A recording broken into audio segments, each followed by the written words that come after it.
First time I saw GeT playing, he was such a passionate guy about the game. He was just a little child back then, but he had so much talent in him.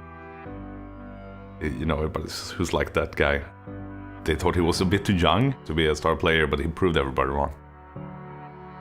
I got introduced by my older brother when I was 9 years old. He showed me the game and I was like, whoa, what is this? How cool is this? And then he just introduced to me the whole world of Counter-Strike and I just instantly loved it. I didn't really think about become like the best or like try to be. I was just having fun and playing with my friends. But I still wanted to, explore the whole world and see if we could play with other people. I went to a place called Remedy, or like the event was called, and I was there with my brothers and I was like so amazed. There was so many people there, so many computers, so many different games, so many people talking about games. Then they actually can play competitive, so I was like super surprised by it. It was just a cool experience, especially since we were like 14, so you're like, I want to go to every LAN party there is, everywhere, in the whole world. I definitely think I've been a part of Christopher's amazing journey, especially in the start. Esport in 2001, I got introduced and I was like, whoa, can you actually win money playing this game as well? This is so cool, this is something I really want to try. We're following the games like 4 in the morning here in Sweden because the games were so late in the US. So you had to stay up the whole night, and that's when I first saw Hedon.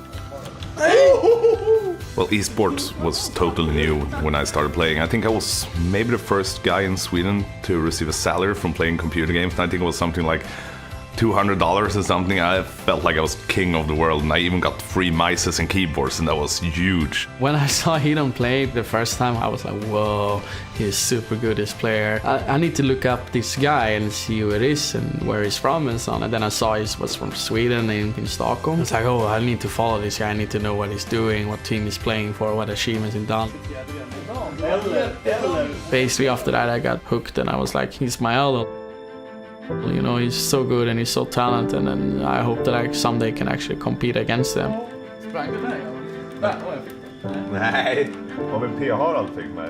I competed against GeT a few times. There's one game in particular. We played this big qualifier in Sweden and it was a major spot for the ESWC back then. It was like a big thing. It was like this David versus Goliath. We were the best team and they were like kind of bad on paper. We were supposed to just have an easy walk in the park. I was playing out of my mind. GeT, he did some kind of hero match and they managed to win it versus us. It was just a cool feeling to see it actually, whoa, am I actually this good in this game? And he's still so proud about it. He still smiles like this when he talks about it. After when we beat Hedon and those guys, it was like just a good feeling to win the game, and especially over someone that you've been looking up to.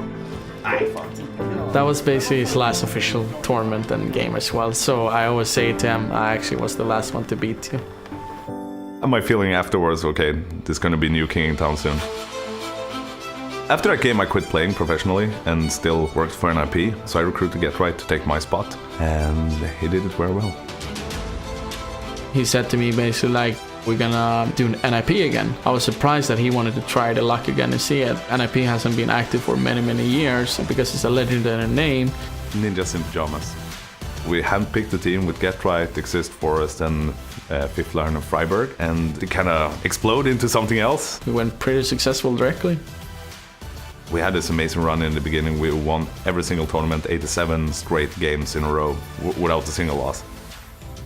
It was just very cool and surprising to see that you actually can be so dominant in a game, and also that you were one of the best players at the same time. That's probably my biggest success. I think our first loss was in Ukraine. That felt quite sad when it happened, but it was just such an amazing run. I mean, I could never believe that anything like that would happen. I guess you felt immortal because you're having that winning streak and you basically won against anyone you played, but when they actually hit you that you lost. This is how it is to feel to lose. It's always so hard to know what to say because you can't go there and say like, yeah, better luck next time, because at the moment it doesn't matter. He's just so frustrated. I guess I just try to hug him and like don't say anything. Like a big burden on your shoulder because everyone's expecting you're gonna win every time, no matter what you're doing, but you're a human being. It's not normal to go and never lose, you know, so you want to lose something.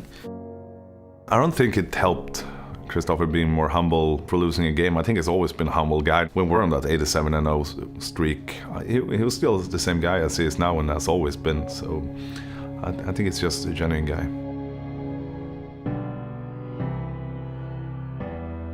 You always learn by your mistakes, and that's where you can pick yourself up.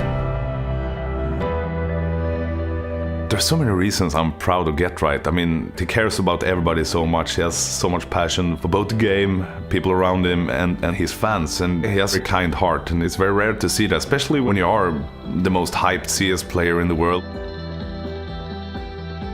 He's so passionate and so driven and so competitive. And outside gaming, he's very calm. But something that shines through, both like in-game and outside of the game, is that he never gives up. He just keep on going and going and going, whatever he does. He's playing all the time, and when he doesn't play, he thinks about the game, and he just have that winning mentality in him. He's in it to be the best. Never in a million years I thought I would be one of the guys that people would look up to, especially in CS and actually in whatever I would do. I'm just very lucky to have this as a job.